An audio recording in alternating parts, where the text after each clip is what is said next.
Next, Councillor Roger Whyborne.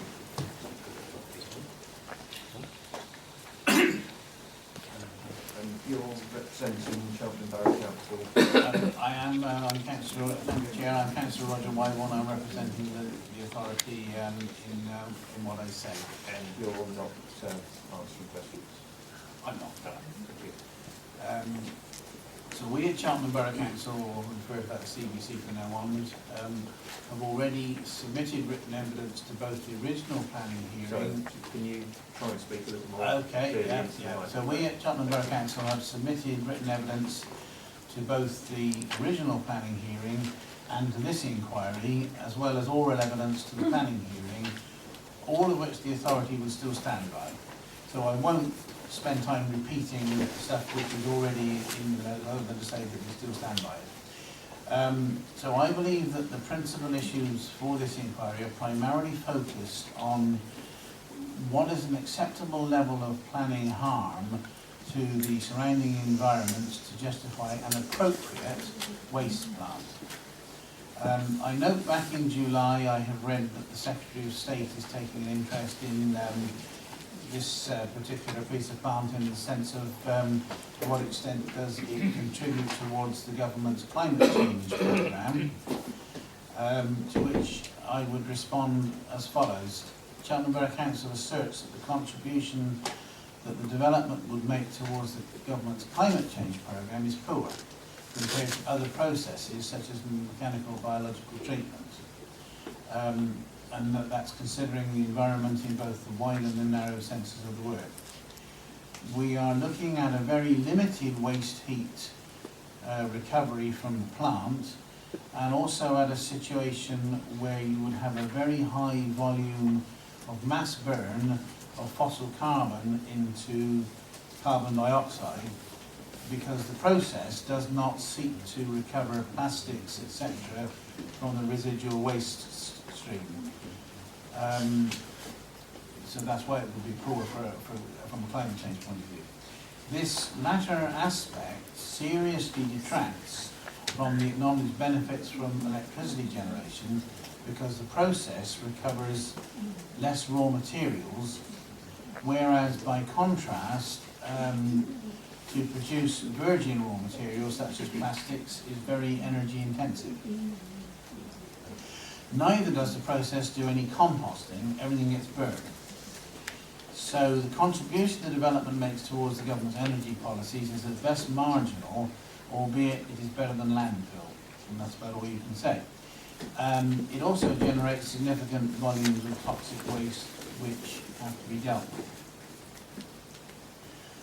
I don't propose to reiterate the overcapacity arguments made by ourselves and others in detail, but I must observe that there is insufficient municipal refuge to feed the minimum operating capacity of the energy from waste plant.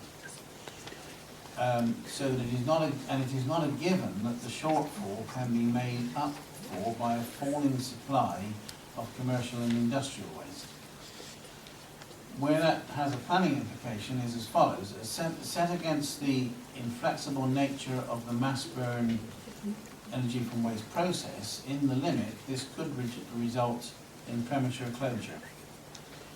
It seems to my authority that the granting of permission for a plant which might, in colloquial terms, become a white elephant, or be of inadequate environmental quality, is not a decision which should be taken lightly. A mechanical biological treatment plant, by contrast, is much more flexible if the supply of refuse drops. It's much less capital intensive, and therefore it's much less prone to the risk of capital of premature closure.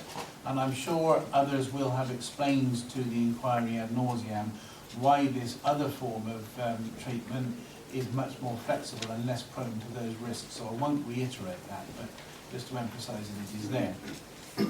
And it will be for the inquiry to weigh the risk of that scenario of premature closure alongside the planning harm, which I'll come to in a minute.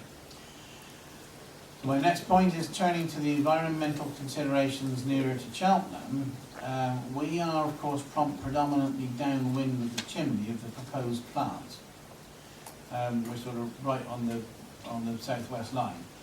CVC remains to be convinced that the studies which have been produced to date for the human health determinant are sufficiently robust. We are a town of 110,000 people, and these perceptions are a matter of considerable concern to many. We consider that the immediate environment around the proposed plant is of great importance to the citizens of the whole region and beyond, and not just the immediate locality.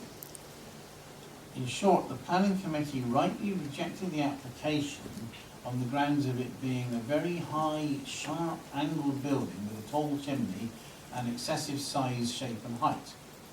It will therefore also clearly have significant and consequent effects on the landscape, countryside, etc., the open character of this part of the Severn Vale, the nearby heritage assets, the ANOB, and on nearby properties, which I appreciate have been mentioned by other people.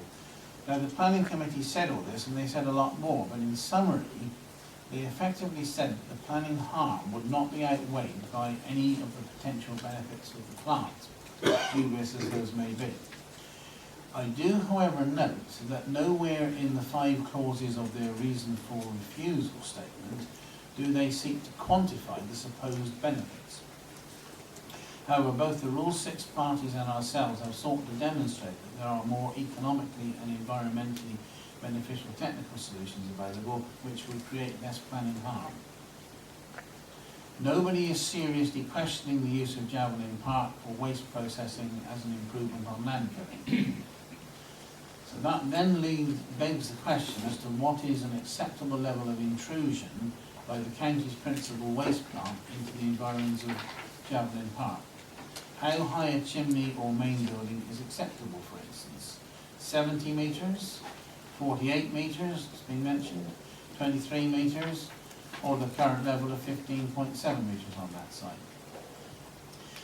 Recalling that the nearby Bloom's Garden Centre had to lower its roof in order to gain planning permission, it does seem inconceivable from where I sit that if UBB and GCC were thinking of some sort of, as it were, a slimmed down incinerator of lower capacity, that would pass muster. We do need to be looking at quite a drastic reduction in height and massing. I would suggest about the size of an MBT plant.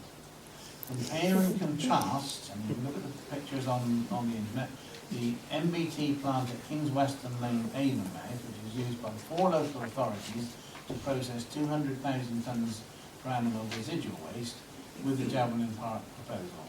I rest my case. Thank you, Chairman. Thank you very much.